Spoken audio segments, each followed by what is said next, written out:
जय हिंद। स्वागत है आप लोगों का इंडिया ई बुक के इग्नू के मास्टर डिग्री क्लास पे। जैसे कि आप लोग जानते हैं कि हम लोगों ने शुरू किया है MPS 003 का सीरीज़। इस सीरीज़ में हम लोग आज unit 2 debate on models of development करेंगे और यूनिट 1 कंप्लीट कर दिया गया है। आप लोगों को आशा करता हूँ आप लोगों को अच्छा लगा है। अगर किसी ने नहीं देखा तो प्लेलिस्ट बना हुआ है इंडिया ई बुक में। प्लेलिस्ट में जाइए, वहाँ पे MPS 003 India democracy and development मिल जाएगा, वहाँ से देख लीजिए। फिर आपके लिए दो ऐलान है यहाँ पे। पहला जो हमारा इग्नू का बुक आ रहा है exam guide for MA political science first year, जिस बुक में MPS 01 से लेके 04 सभी 4 सब्जेक्ट एक ही बुक में रहेगा। और इस बुक का मतलब ऐसा स्टाइल में बनाया गया है कि बनाया जा रहा है, अभी कंप्लीट नहीं हुआ है, प्रोसेस चल रहा है। पहला मतलब हर सब चैप्टर का समरी रहेगा, जैसे मतलब जो इम्पोर्टेंट है आप लोगों के लिए एग्ज़ाम के पहले दिन रिवाइज करने के लिए, मतलब शॉर्ट समरी रहेगा। उसके बाद इग्नू का बुक का जो क्वेश्चन है वो सॉल्व मिलेगा 20 मार्क्स के अकॉर्डिंग, कैसे लिखना है आपको एग्ज़ाम में। उसके बाद 5-7 अटेम्प्ट्स का क्वेश्चन भी सॉल्व रहेगा। और आप लोगों के लिए दूसरा ऐलान जो है 5-6 अटेम्प्ट क्वेश्चंस एक फाइल में चारों पेपर का PDF डिस्क्रिप्शन में दिया गया है, आप लोग वहाँ से डाउनलोड कर लीजिए, ठीक है। तो आज का जो कक्षा है वो है unit 2 debate on models of development, IGNOU का MA पॉलिटिकल साइंस का third paper MPS 003 India democracy and development. तो इस यूनिट 2 में हम लोग पहले देखेंगे इंट्रोडक्शन, फिर बैकग्राउंड, फिर कन्फ्यूजिंग ओवरलैप्स, उसके बाद the debate on land policy, उसके बाद हम लोग चर्चा करेंगे सिस्टम ऑफ कंट्रोल, फिर the issue of nationalisation, the issue of planning, उसके बाद द इंडस्ट्रियल रिलेशन, फिर हम लोग देखेंगे द पॉलिटिकल डिबेट, फिर देखेंगे हम objective resolution of constituent assembly. हमारा जो कॉन्स्टिट्यूएंट असेंबली बना था, तो उस कॉन्स्टिट्यूएंट असेंबली ने ड्राफ्ट किया था कॉन्स्टिट्यूशन, उस असेंबली ने एक रिजोल्यूशन पास किया था, जो रिजोल्यूशन में कुछ पॉइंट्स था, वही रिजोल्यूशन ही हमारा कॉन्स्टिट्यूशन का प्रीएम्बल है। मतलब एग्जैक्ट नहीं है, प्रीएम्बल है शॉर्ट समरी फॉर्म में, और रिजोल्यूशन वाला जो था वो बड़ा था, ठीक है। वही सेम ही है, मतलब कॉन्स्टिट्यूशन का जो प्रीएम्बल है वो मतलब ऑब्जेक्टिव रिजोल्यूशन में जो पॉइंट था वो सब पॉइंट ही कवर करता है समरी फॉर्म में, ठीक है। उसके बाद आखिर में हम चर्चा करेंगे एक्सरसाइज इग्नू का बुक का कैसे लिखना है एग्जाम में, जस्ट डिस्कस करेंगे, आंसर नहीं देखेंगे, सभी का मतलब कैसे लिखना है आप लोगों को बताएंगे। उसके बाद 5-6 अटेम्प्ट क्वेश्चन क्या क्या आया है पिछले 6 अटेम्प्ट में, वो भी हम लोग देखेंगे, और वो क्वेश्चन का आंसर मतलब कैसे करना है उसके बारे में भी डिस्कस होगा। तो चलिए शुरू करते हैं आज की क्लास। और उससे पहले इग्नू का मटेरियल आपके पास हो तो आप लोग निकाल लीजिए, और MPS 03 का यूनिट 2 निकालिए, debate on models of development. Pen paper जो भी चाहिए आपका, नोटबुक साथ में लेके बैठिए। तो शुरू करते हैं। पहला है introduction. In a democracy it is essential prerequisites to have an ideal model of development. मतलब जो डेमोक्रेसी में एक डेवलपमेंट मॉडल एब्सोल्यूट मतलब परक्यूसाइड मतलब सबसे जो आइडियल मॉडल होना चाहिए डेवलपमेंट का, विकास का मतलब एक मॉडल होना चाहिए, जिस मॉडल के ऊपर बेस करके वो डेमोक्रेसी आगे बढ़ेगा। तो डेमोक्रेसी के लिए एसेंशियल एक रिक्वायरमेंट कह सकते हैं, एक मॉडल जो डेवलपमेंट विकास का एक model. The formulation and implementation of policies greatly depend on the model of development adopted for this purpose. तो several debates took place in Indian political and business circles about the time of independence and constitution making in India on the future course of development of India. तो क्या हुआ था, पहले ही मतलब पता चल गया था 1947 से पहले जो इंडिया को आज़ादी मिल जाएगा, जब मतलब वर्ल्ड वार ख़त्म हो रहा था उससे पहले ही लगभग क्लियर था।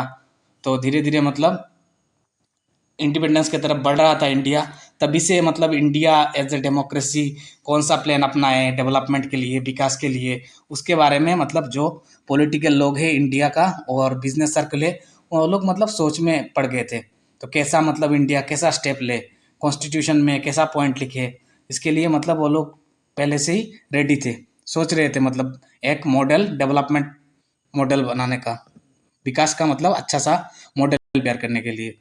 फिर the purpose of evolving an ideal pattern was not only to safeguard the democratic principles but also create necessary social and political conditions to ensure an overall development।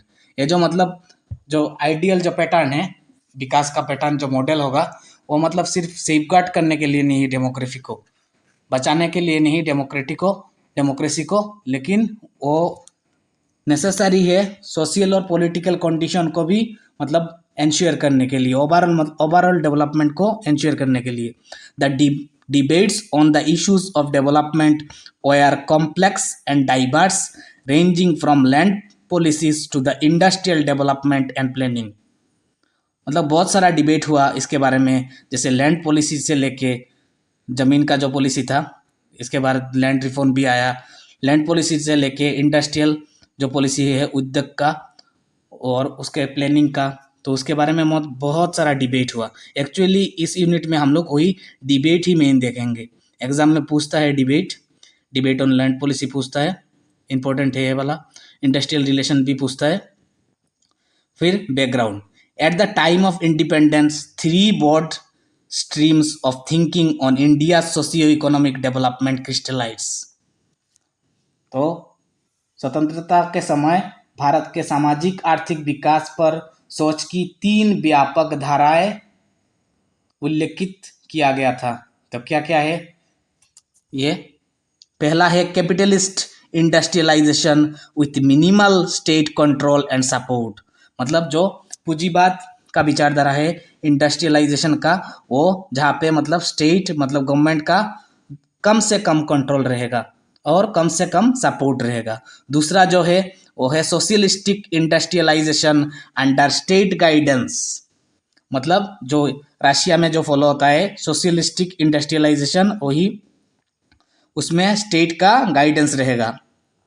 The Gandhian view of Sarvodaya philosophy based on A distrust of state power, या फिर जो गांधी जी का जो policy था, उनका दर्शन था सर्वोदया सबका विकास, वो वाला पॉलिसी। तो यही तीनों ब्रॉड थिंकिंग था। The ideological debate was complicated by the political and economic problems arising out the Second World War and partition of the country। द्वितीय विश्व युद्ध और देश की विभाजन से उत्पन्न राजनीतिक और आर्थिक समस्याओं से वैचारिक बहस जटिल थी। मतलब बहुत कॉम्प्लेक्स डिबेट था ये। Thus, the question of control over food supply that had been imposed during the war became critical for a country that had just lost the richest food producing provinces to Pakistan and had inundated by huge refugee influx। तो क्या हुआ था partition के time? तो पाकिस्तान जो था, पाकिस्तान आप लोगों को पता है 5 नदी, जो पंजाब का जो मेजर पोर्शन है वो पाकिस्तान में चला गया था। और पंजाब मतलब बहुत मतलब रिच था, 5 दुआब 5 नदी था, 5 नदी का दुआब, इसलिए पंजाब कहा जाता है। उसके बाद और एक रिवर था इंदास। तो ज़्यादा से ज़्यादा रिवर मतलब जो मतलब उर्वर ज़मीन था वो पाकिस्तान में चला गया था फूड्स के लिए, फूड क्रॉप्स के लिए। तो ज़्यादा से ज़्यादा उधर उर्वर ज़मीन चला गया था पाकिस्तान में, और इधर बे ऑफ बंगाल इधर बांग्लादेश पे चला गया था। तो दोनों तरफ से ही मतलब जो मतलब उर्वर ज़मीन है, खेती के लिए अच्छा है, वो वाला ज़मीन पाकिस्तान के पास चला गया था। तो इसके वजह से मतलब बहुत डिफ़िकल्टी हुई। उसके बाद पार्टीशन के कारण बहुत सारे रिफ्यूजी प्रॉब्लम भी हुई। Gandhi opposed control on moral ground as it enhanced corruption, and control was abolished। As a result, food prices rose steeply and control had to be reimposed। तो क्या हुआ था? तो ऐसे होने से मतलब फूड तो मतलब कम था उर्वर जमीन भारत के पास। तो मेजर जो तभी का उर्वर जमीन था, जो सिंधु रिवर के आसपास का जितना रिवर था, जैसे कि आप उधर सतलज, रवि, ब्यास, उसके बाद और भी दो रिवर था, इंदस था और एक और दो रिवर था। तो टोटल यहाँ पे 6 रिवर था पंजाब रीजन में। अब जियोग्राफी से कोरिलेट कीजिएगा। तो उधर गंगा का जो जो उर्वर ज़मीन था वो बंगाल वाला, तो वो वाला भी ज़मीन पाकिस्तान के पास होने से मतलब इंडिया का फूड क्रॉप्स मतलब प्रोडक्शन कम हो गया था। तो कम होने से क्या हुआ, तो तभी फूड प्राइसेस अचानक बढ़ने लगी। तो इसके लिए गवर्नमेंट को मतलब पॉलिसी मतलब फिर बनाना पड़ा, फूड प्राइस को लेके गवर्नमेंट को दखल देना पड़ा। ठीक है। कंफ्यूजिंग ओवरलैप्स, भ्रामक जो सोच पैदा हो जाता है, मतलब पकड़ लीजिए 2-3 मतलब सिचुएशन है, उनमें उनमें से एक दूसरा सिचुएशन और दूसरा आइडियोलॉजी एक दूसरे के ऊपर मतलब ओवरलैप करता है और वो कन्फ्यूजन पैदा करता है, भ्रामित कर देता है। यही बात, the three broad streams of thinking are not clearly demarcated from each other. सोच की 3 व्यापक धाराएं एक दूसरे से स्पष्ट रूप से सीमांकित नहीं थे, मतलब वही डिमार्केट नहीं किया गया था। वो 3 जो थिंकिंग था, ब्रॉड थिंकिंग हम लोगों ने करके आया पहले, जो क्रिस्टलाइजेशन वाला। No Indian political leader was more committed to the poorest of the poor than Gandhi. कोई भी मतलब भारतीय राजनीतिक नेता गांधी से ज़्यादा गरीब से गरीब व्यक्ति के लिए प्रतिबद्ध नहीं था, मतलब गांधी जी सबसे ज़्यादा गरीब के बारे में सोचते थे। But no Indian had a greater distrust for the state power than Gandhi, and this made him morally opposed to the state control of economic activities। लेकिन गांधी की तुलना में किसी भी भारतीय के पास राज्य शक्ति के लिए अधिक अविश्वास नहीं था और इसने उन्हें आर्थिक गतिविधियों के राज्य नियंत्रण का नैतिक रूप से विरोध किया। This made him a favourite of the Indian capitalist. इसके वजह से ही भारतीय जो पूंजी वर्ग है, पूंजीपति जो वर्ग है, उनका मतलब पसंदीदा बना दिया था। Yet the Indian capitalist rejected Gandhi stress on the small and cottage industries.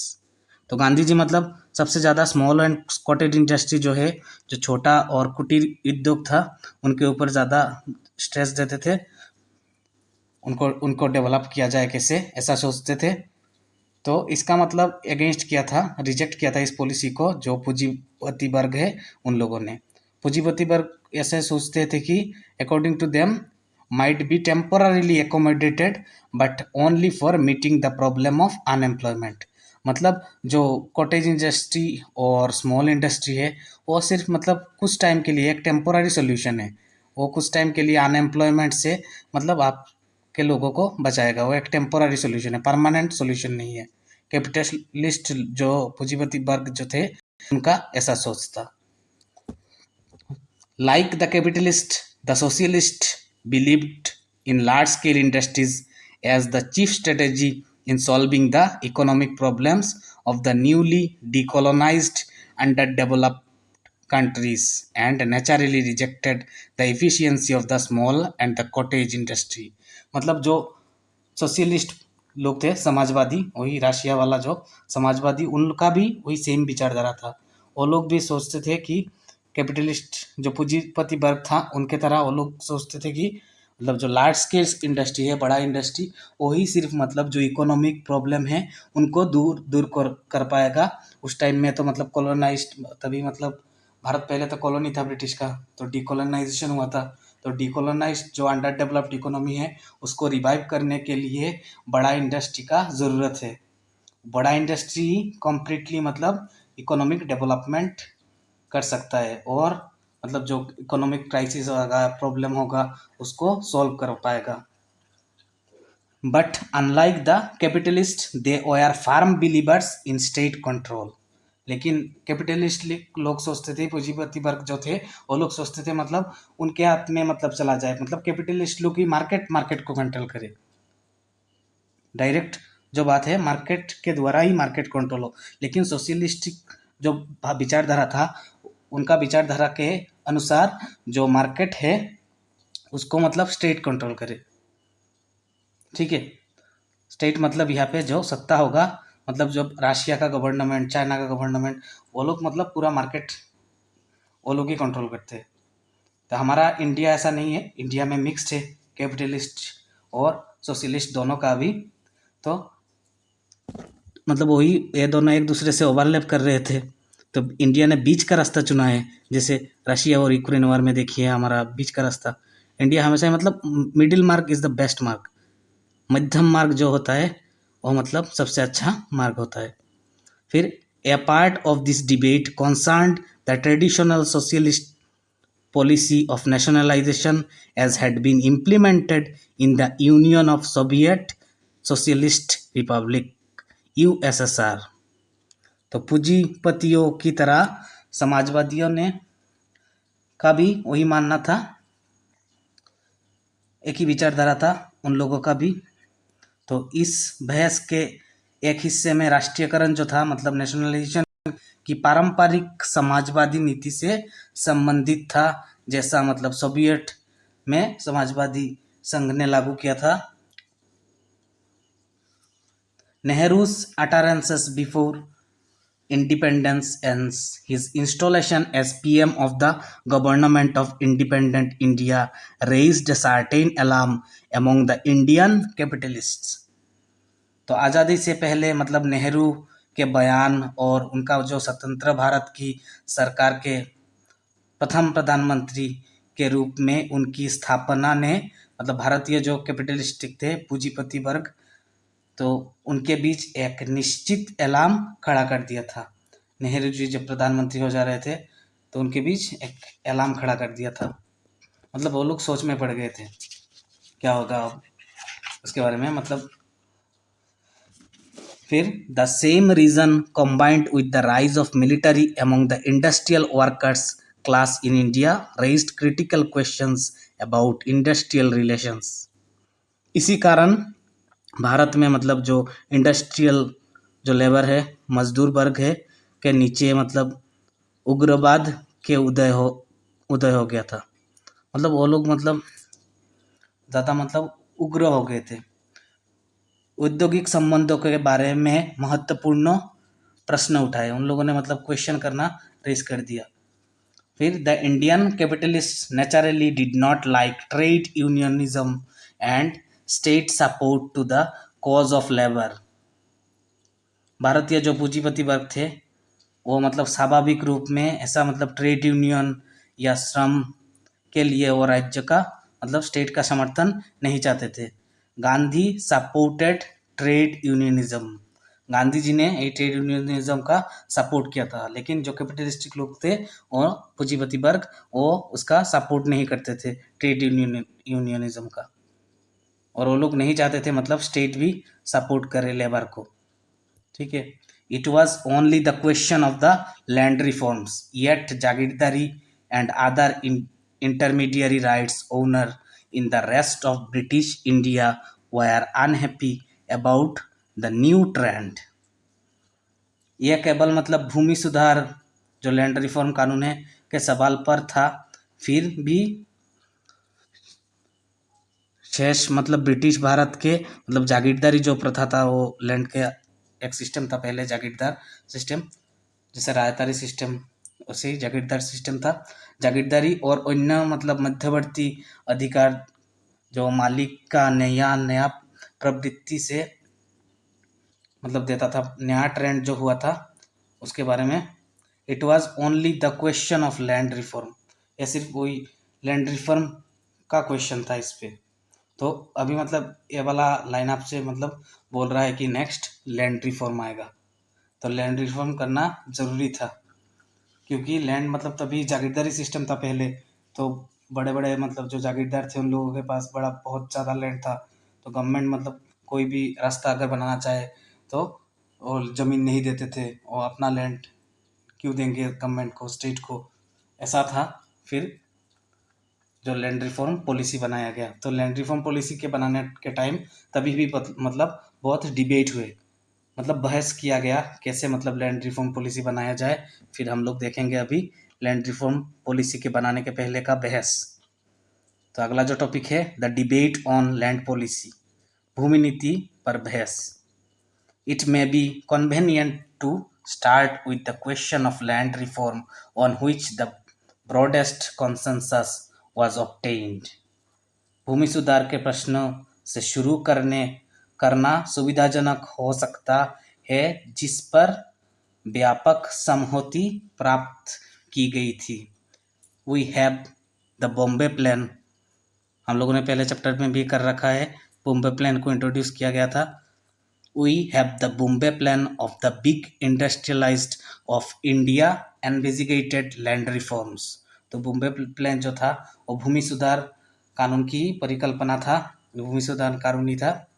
On 28 June 1946, the Eastern Economist House Journal of the Birlas made a strong case for land reform, declaring the landlord has no economic justification for his existence.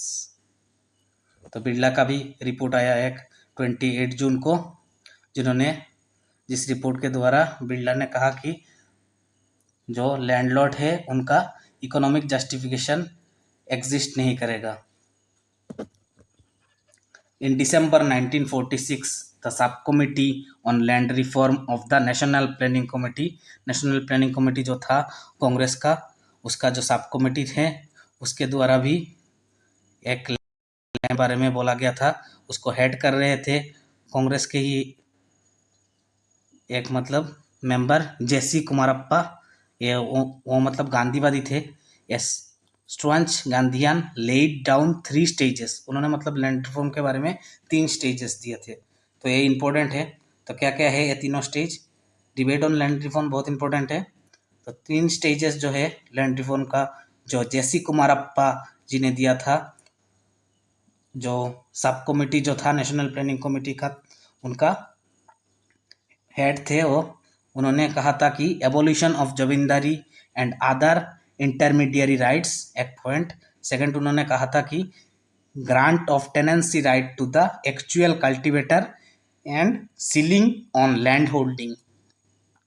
मतलब उन्होंने 3 जो बात बोली थी कि abolish कर दे जमींदारी जो system था उसको, और इंटरमीडियरी राइट्स वाला सिस्टम, और ग्रांट कर देना टेनेंसी राइट को एक्चुअल जो खेती करता है उसको, और कुछ मतलब लैंड होल्डिंग के लिए, पकड़ लीजिए आपके पास लैंड है, इतना एकड़ से ज़्यादा नहीं हो सकता है, ऐसे मतलब सीलिंग लिमिट दे दिया, इतना एकड़ से ज़्यादा लैंड आप होल्ड नहीं कर पाएंगे। ठीक है, तो उनका जो रिपोर्ट था, इस रिपोर्ट में ऐसा था, the fate of zamindari and intermediary rights was thus sealed. तो उसके बाद क्या हुआ, जमींदारी और बिचौलिया जो था, इंटरमीडियरी मतलब बीच में जो दलाल जैसे थे, बिचौलिया कहा जाता है उसको, बिचौलिया के अधिकार के नियति को सील कर दिया गया, मतलब बंद कर दिया गया। The debate therefore focused on compensation, जो डिबेट था, बहस जो था, वो मुआवजे पर केंद्रित था। मुआवजा मतलब किसको कितना मुआवजा मिलेगा, उनको तो लैंड छोड़ना है ना, इसलिए मुआवजा भी दिए थे। तो उसका मुद्दा आ गया, जमींदार लोग जो अपना लैंड छोड़ेंगे तो उनको तो मुआवजा देना पड़ेगा, वही compensation. During discussion on the rights to property in the constituent assembly of India, this issue acquired पायोगेनेंसी।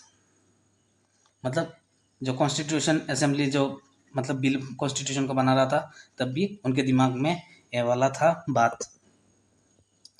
On 2nd May 1947, Raja Jagannath Baksha Singh moved an amendment to the draft article on the right to property which allowed acquisition of private property by the state for the public purpose against compensation, inserting the word just before compensation. तब क्या हुआ, 1947 में राजा जगन्नाथ बख्श सिंह उन्होंने एक amendment दाखिल किया, मतलब draft article बनाया। ड्राफ्ट मतलब जो पहला, मतलब फाइनल नहीं है, उसका पहले वाला जो था, उसके बारे में उसके ऊपर बहस होना था, फिर वो फाइनल होगा, उसे ड्राफ्ट कहते हैं। तो ड्राफ्ट आर्टिकल अमेंडमेंट उन्होंने पेश किया था, तो उन्होंने पेश किया था, जो मतलब जो प्राइवेट प्रॉपर्टी है उसको स्टेट जो है वो एक्वायर कर पाए, और कुछ मतलब मुआवजा देके, मतलब कंपनसेशन देके। सरदार वल्लभ भाई Patel rejected the amendment proposal. जो उन्होंने जो अमेंडमेंट, राजा जगन्नाथ बख्शा सिंह ने अमेंडमेंट प्रपोजल दिया था, उनको सरदार वल्लभ भाई पटेल जी ने रिजेक्ट कर दिया था। It making it clear that zamindars or some their representatives could not thwart the program of land reform in the way legislation had already been undertaken in provinces for the abolition of zamindari, and laws to the effect would be made even before the constitution came into force। ठीक है, तो constitution के पहले ही जमींदारी प्रथा था। The system of control, अगला जो है टॉपिक, नियंत्रण की प्रणाली, कैसे नियंत्रण किया जाए। The system of control and ration of food supply had been necessary during World War II for the imperial government for the purpose of food supply to the war fronts। तो जब second world war चल रहा था, तो imperial government मतलब वही British government, जो मतलब बहुत सारा कॉलोनी था उन लोगों का, इसलिए इंपीरियल गवर्नमेंट कहा जाता था। तो इंपीरियल गवर्नमेंट का मतलब वो एक वर्ड था, ब्रिटिश साम्राज्य का सूर्य अस्त नहीं होता है, मतलब उनका मतलब बहुत बड़ा साम्राज्य था पूरा वर्ल्ड में। तो मतलब इधर रात हो तो उधर दिन रहता है, इसलिए ऐसा कहा जाता था। वही इंपीरियल गवर्नमेंट जो थे उनको मतलब जो सेकेंड वर्ल्ड वॉर का जो फ्रंट्स थे, वार फ्रंट्स जो वार लड़ रहे थे, उनके लिए भी खाना, फूड सप्लाई करना था। At the end of the war it was continued in view of continued uncertainty of the market। तब वर्ल्ड वॉर ख़त्म होने के बाद भी वही फूड का जो क्राइसिस वो मार्केट में रह गया था। Partition only aggravated the scarcity in the food front. Partition भी एक कॉज था, क्योंकि क्या हुआ था, पार्टीशन के वक्त इंडिया का जो फर्टाइल लैंड था, जो उर्वर ज़मीन था, वो मतलब पाकिस्तान के पास ही ज़्यादा चला गया था। जैसे गंगा का, जैसे बंगाल रीजन जो था, उधर ईस्ट पाकिस्तान हो गया था, और उधर वेस्ट पाकिस्तान में आपका जो सिंध सेटलाज, तो वहाँ का जो फर्टाइल लैंड है वो पाकिस्तान में पड़ गया था, जहाँ पे मतलब इंडिया का खेती बहुत ज़्यादा होता था। तो ये भी एक कॉज है फूड क्राइसिस का उस टाइम पे। As early as 14 January 1944 the Eastern Economist had suggested a progressive strengthening of the present system of control in the scope and character, so that not only may it strengthen the smooth transition to peace economy, but may also become instrument of long-term economic planning in our country। In 1946, however, the issue became contentious।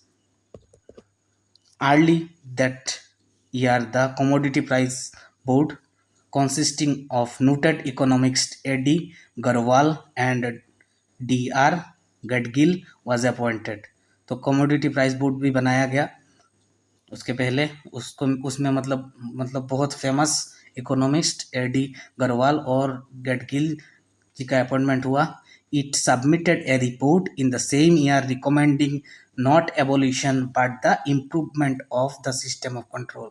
उन लोगों ने जो report पेश किया, उनमें recommend किया था कि जो सिस्टम ऑफ कंट्रोल है उसको एबोलिश ना करके मतलब उसको सुधार किया जाए, उस कंट्रोल में और भी मतलब सुधार किया जाए। ठीक है। On the other hand food grains policy committee, दूसरे साइड पे जो फूड ग्रेन्स को पॉलिसी कमेटी था, उसका भी अपॉइंटमेंट हुआ सितंबर 1947 में, मतलब भारत का स्वाधीनता के बाद, आज़ादी के बाद अपॉइंटमेंट हुआ 1947 में, with most industrial magnates as members. बहुत सारे इंडस्ट्रियल मैग्नेट जो बड़े बड़े आदमी थे इंडस्ट्रियल फील्ड्स से, उनको एज ए मेंबर लिया गया था, adopted by a majority and submitted in December the same year an interim report. उन्होंने भी एक ड्राफ्ट रिपोर्ट पकड़ लीजिए, इंटीरियम मतलब फाइनल नहीं होता है, वही फाइनल का पहले एक इंटीरियम रिपोर्ट उन्होंने पेश किया था, और ये वाला रिपोर्ट रिकमेंड करता था recommending reduction of governments commitment under the existing system of food controls.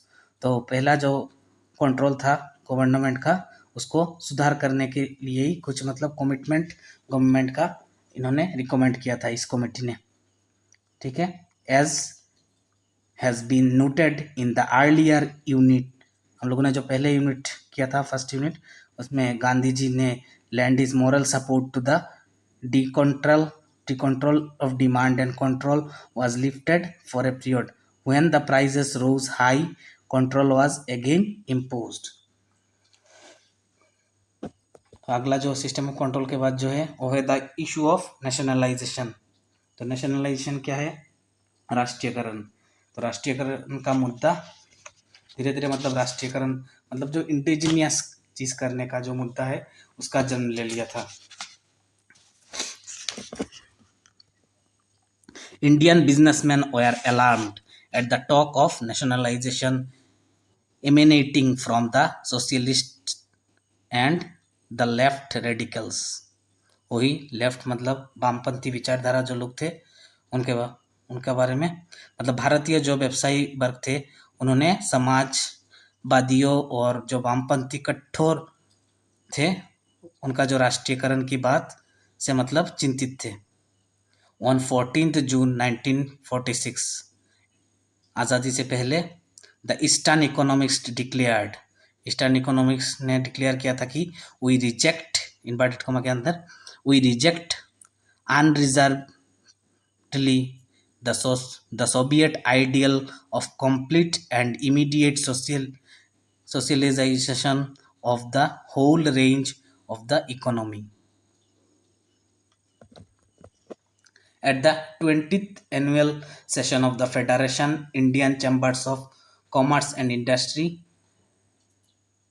तो Indian chambers of commerce and industry का जो 20th एनुअल सेशन हुआ था जिसमें मतलब जवाहरलाल नेहरू जी ने एश्योर किया था बिजनेसमैन को, Jawaharlal Nehru had assured the businessmen it is wrong to imagine he said, उन्होंने कहा था ये मतलब सोचना इमेजिन करना मतलब गलत होगा, that the government is out to injure industry, मतलब गवर्नमेंट इंडस्ट्री को इंज्योर कर रहा है, ये मतलब सोचना मतलब इमेजिन करना वही गलत होगा। इट विल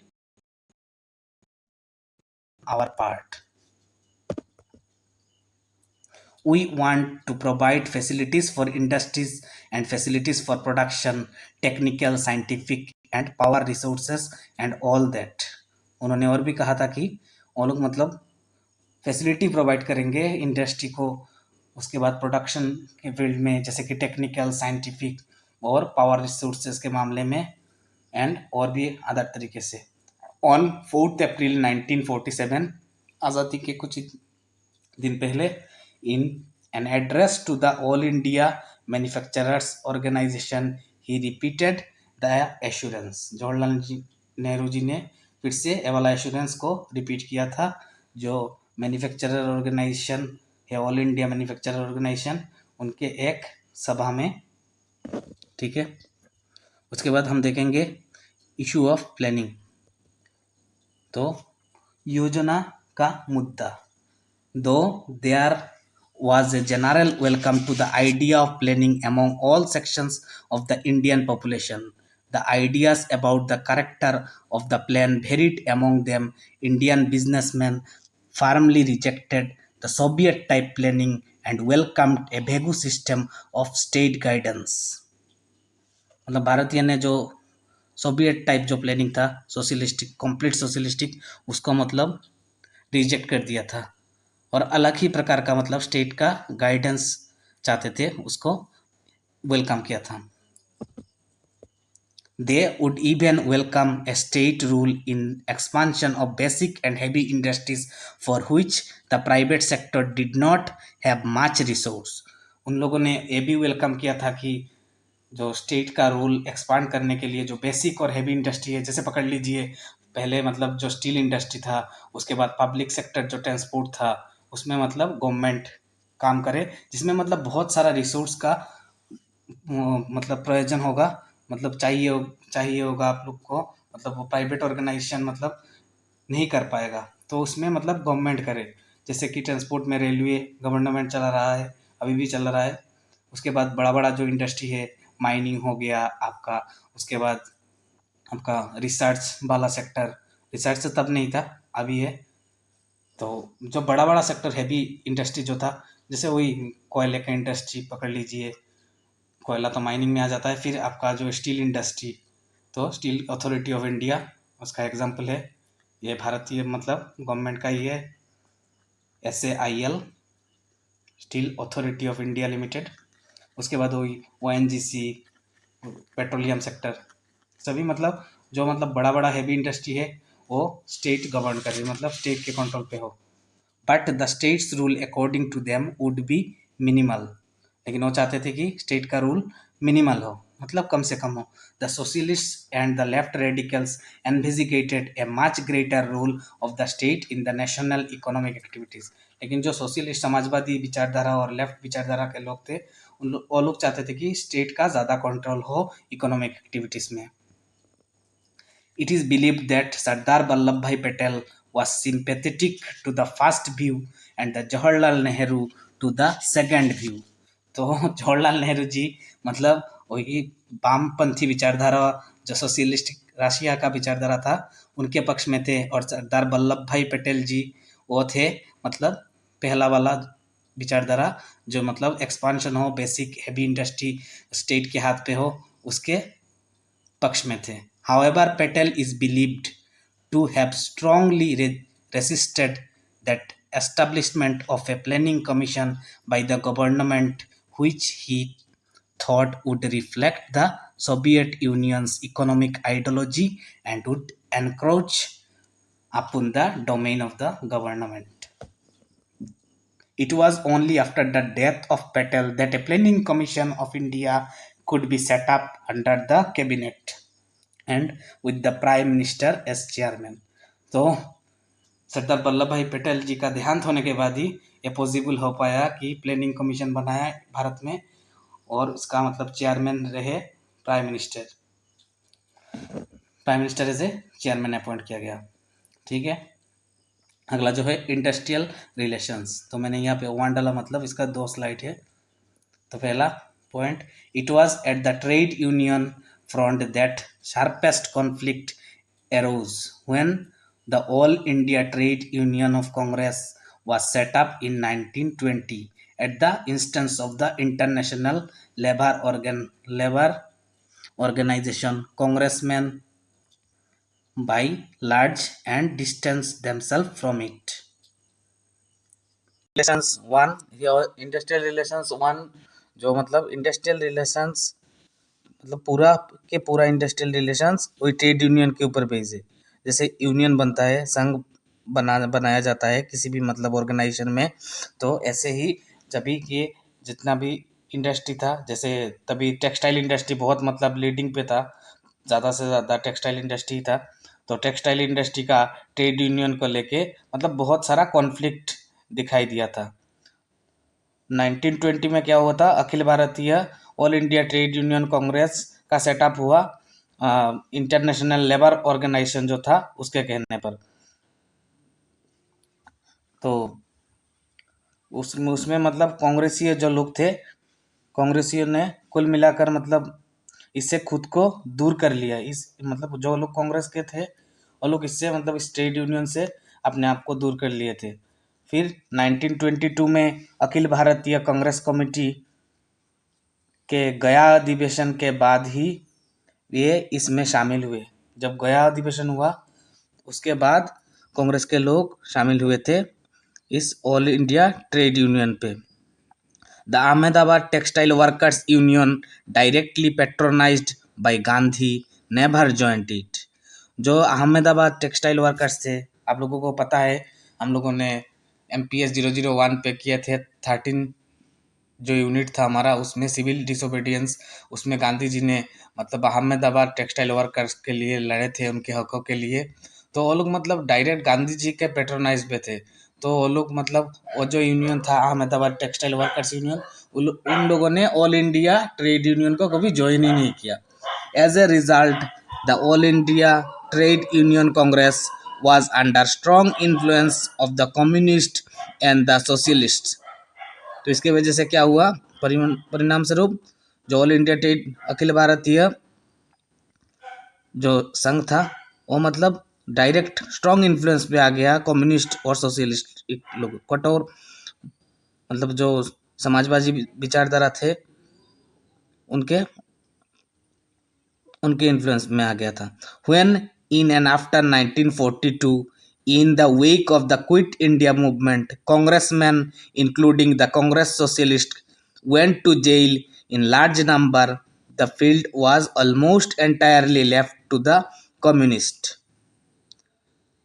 1942 में जब के बाद जब भारत छोड़ो आंदोलन के शुरू हुआ तब मतलब कांग्रेसी जो समाजवादियाँ सहित कांग्रेसी बड़ी संख्या में जेल में चले गए थे। कांग्रेस के बहुत सारे लोग जेल में चले गए थे। तब मैदान लगभग पूरी तरह ही कम्युनिस्ट लोगों ने मतलब घेर लिया था।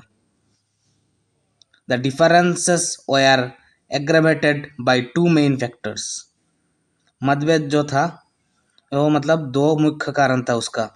इन 1942 the communist party had opposed the Quit India movement, on which ground the communist members of All India Congress Committee were expelled। Actually क्या हुआ था, जो ऑल इंडिया ट्रेड यूनियन था वो मतलब पूरा के पूरा मतलब सोशलिस्टिक और जो कम्युनिस्ट है उन लोगों के इन्फ्लुएंस में आ गया था।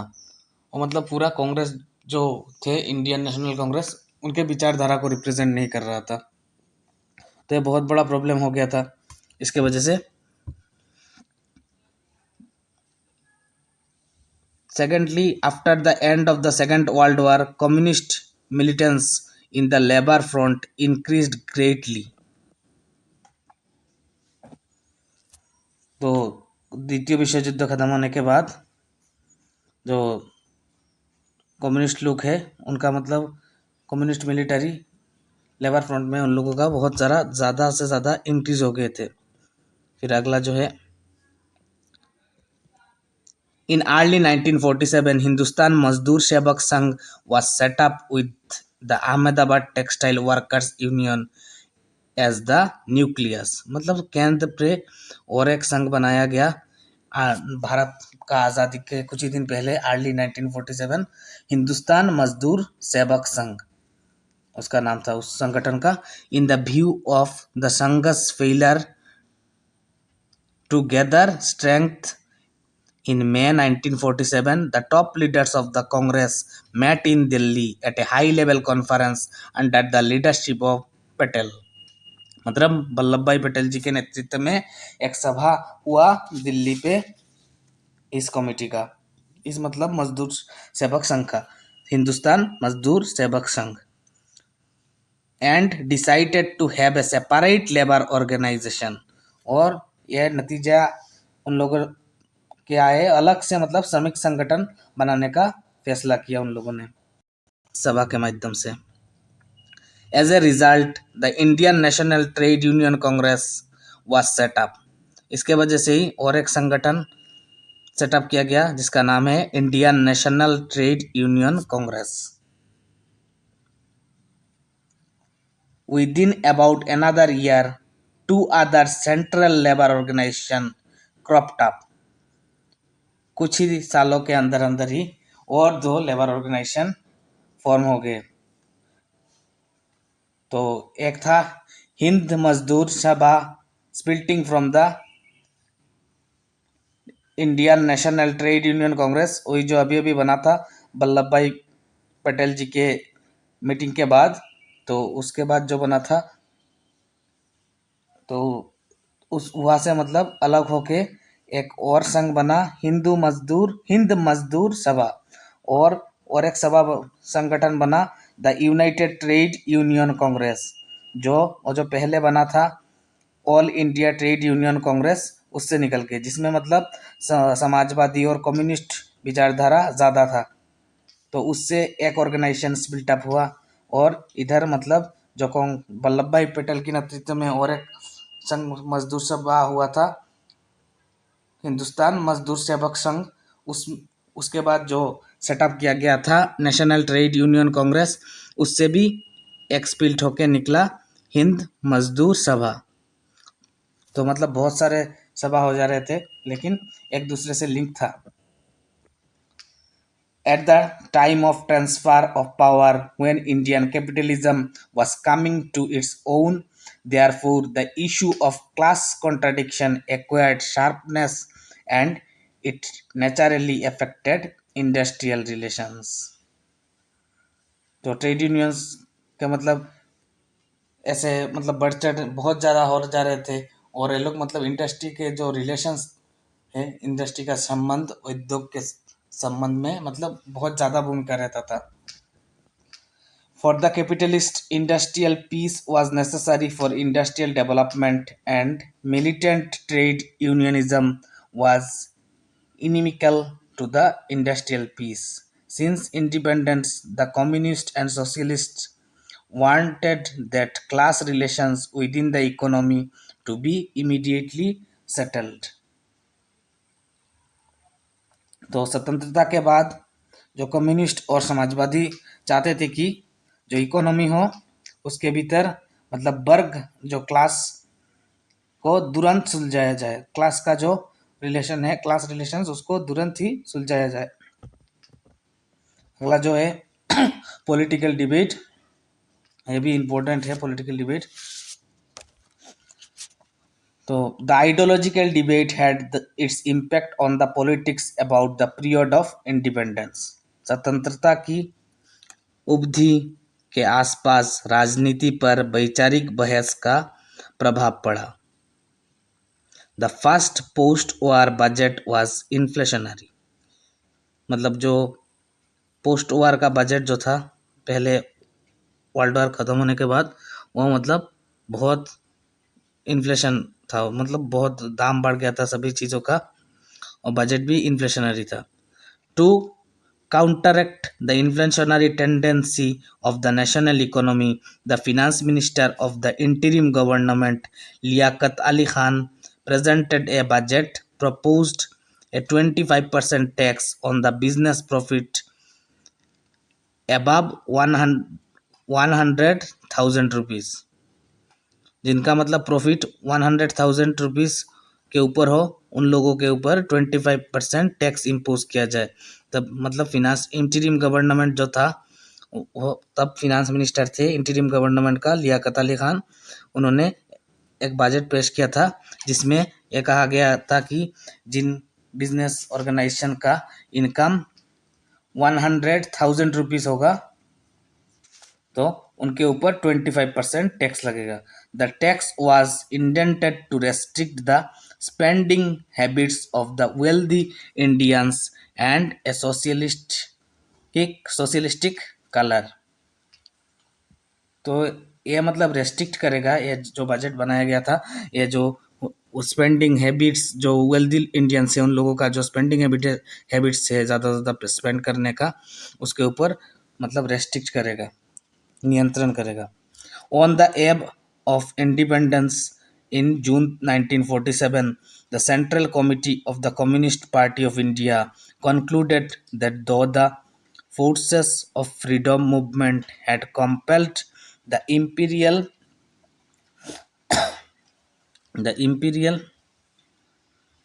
rulers to open negotiations with the Indian leaders, the trying to forge a new alliance with the princes, big landlords, and big business of India in order to control the Indian state and economy. Yet the party had the agreement embodied in the Mountbatten Proposal of 3rd June 1947 for the partition of British India, offered new opportunities for national advance, and the two popular governments and constituent assemblies were strategic weapons in the hands of national leadership. फिर भी party ने माना कि मतलब 3 जून 1947 को जो Mountbatten प्रस्ताव में शामिल समझौते जो ब्रिटिश भारत के विभाजन के लिए राष्ट्रीय प्रगति ने नया अवसर प्रदान करना और लोकप्रिय सरकार और संविधान जो सभा है उसका राष्ट्रीय नेतृत्व के हाथ में राजनीतिक हथियार थी। यह मतलब एक स्ट्रेटेजिक वेपन था उन लोगों के लिए, वही राजनीतिक हथियार। इट वेलकम्ड इंडिपेंडेंस ऑन 15 अगस्त 1947। तो ये वेलकम किया जो 1947 का जो इंडिपेंडेंस आज़ादी। In December 1947, however, it reversed the position and called the acceptance of the Mountbatten Plan an abject surrender on the basis of imperialist feudal priorities. Combined, the resolution led the communist militancy in 1948-49। फिर क्या हुआ 1947, the forward block left the Congress. तो 47 में जो forward block था उन्होंने कांग्रेस को छोड़ दिया। On 28 February 1947, the Congress Socialist Party decided to drop the word Congress from the name. Ram Manohar Lohia, a socialist leader, accused the Congress of compromising with the vested interests.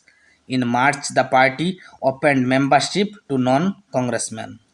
Non congressman लोगों के लिए भी party ने membership open कर दिया था।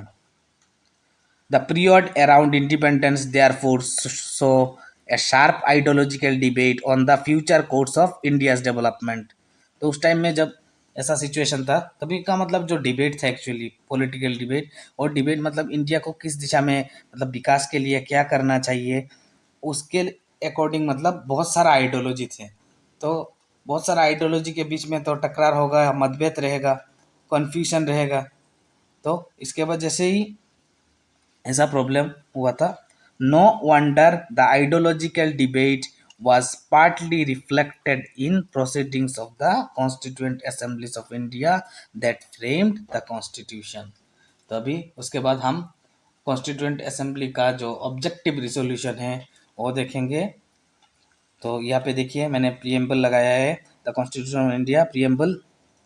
तो यही जो प्रीएम्बल है ये एक्चुअली समारी है जो कॉन्स्टिट्यूएंट असेंबली का ऑब्जेक्टिव रिजोल्यूशन था। ऑब्जेक्टिव रिजोल्यूशन में बहुत सारा पॉइंट था, वो मतलब थोड़ा इलाबोरेट था, उसका समारी फॉर्म ही कह सकते हैं प्रीएम्बल। प्रीएम्बल मतलब उद्देश्य का, किस उद्देश्य में हम एक कॉन्स्टिट्यूशन बनाया गया है।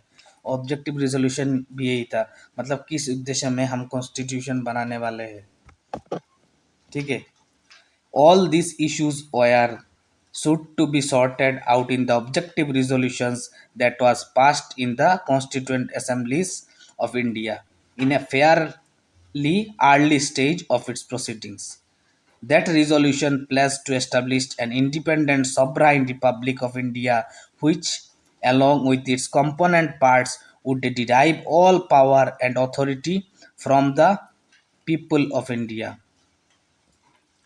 This would also guarantee all people of India justice। क्या क्या गारंटी करता था वही देखिए प्रियम्बल से मिल रहा है। Justice, social, economic and political equality of status of opportunity और before law, freedom of thought expression, belief, worship, vocation, association, and action, subject to law and public morality. Further, adequate safeguards would be provided for minorities, backward and tribal areas, and depressed and other backward classes. These liberal and welfarist ideas, as will be seen, were reflected in the preamble of the Constitution that presents the essential philosophy of the independent Indian state. The fundamental rights and directive principles of state policy were their elaborations। तो जो मतलब objective resolution है उसका और भी मतलब preamble भी है, फिर इसका इलाबोरेशन हम लोगों को मिलेगा कहाँ पे, जो फंडामेंटल राइट्स है, क्योंकि फंडामेंटल राइट्स प्रोवाइड करता है हम लोगों को, जो पॉलिटिकल राइट्स है वो प्रोवाइड करता है, और इकोनॉमिकल राइट्स जो है, और सोशल और इकोनॉमिकल राइट्स डायरेक्टिव प्रिंसिपल से प्रोवाइड किया जाता है। ठीक है, fundamental rights part 3, directive principles of state policy part 4, और तो मतलब preamble, fundamental rights, directive principles of state policy, तीनों डिफाइन कीजिएगा आप यहाँ पे आने से, आर्टिकल नंबर साथ में लिखिएगा। मतलब एग्जाम में अगर आए जो objective resolution of the constituent assembly, ऐसा कुछ क्वेश्चन आया तो ऑब्जेक्टिव रिजोल्यूशन के बारे में लिखिए, और जो प्रियम्बल जो था या डायरेक्टली रिफ्लेक्ट करता था ऑब्जेक्टिव रिजोल्यूशन को, ये वाला पॉइंट लिखिएगा। फिर जो फंडामेंटल राइट्स और डायरेक्टिव प्रिंसिपल से, ये दोनों इलाबोरेटेड से इस ऑब्जेक्टिव रिजोल्यूशन का, और फंडामेंटल राइट्स क्या है, directive principles of state policy क्या है, डीपीएसपी, आप आशा करता हूँ आप लोगों को पता होगा। वहाँ पे आप आर्टिकल भी कोट करके डालिएगा, जैसे कि fundamental rights part 3 article number 12 to 35, और उसमें डीपीएसपी में आर्टिकल नंबर 36 to 51, तो वो आप डालिएगा कोट करके। फिर अभी हम जो इग्नू के बुक के क्वेश्चन पेपर है और चर्चा करेंगे। देखिए पहला question, what were the major streams of thinking in the Indian political leadership at the time of independence about the future economic development in India, to what extent did they conflict and to what extent did they overlap. तो overlap वाला याद आ रहा है क्या, इसमें क्या लिखना है, पहले लिखना है जो बैकग्राउंड में हम लोगों ने देखा था 3 तरीके का जो ब्रॉड थिंकिंग था, और सोशलिस्टिक उसके बाद आपका कैपिटलिस्ट और गांधीयन जो था उसके बारे में लिखना है। उसके बाद जो कन्फ्यूजिंग ओवरलैप से उसके बारे में लिखना है। तो इतना लिखने से हो जाएगा। पहले आप इंट्रोडक्शन डाल दीजिएगा इसमें, उसके बाद आप बैकग्राउंड वाला जो है वो तो लिखना ही है तीनों स्ट्रीम्स के बारे में, फिर कैसे ओवरलैप होता है, वो जो कन्फ्यूजिंग ओवरलैप वाला पॉइंट था वो लिखना है आपको। उसके बाद दूसरा question, what was the type of land reforms envisated by Indian political leadership at the time of independence? What was the attitude of the Indian business class toward land reform?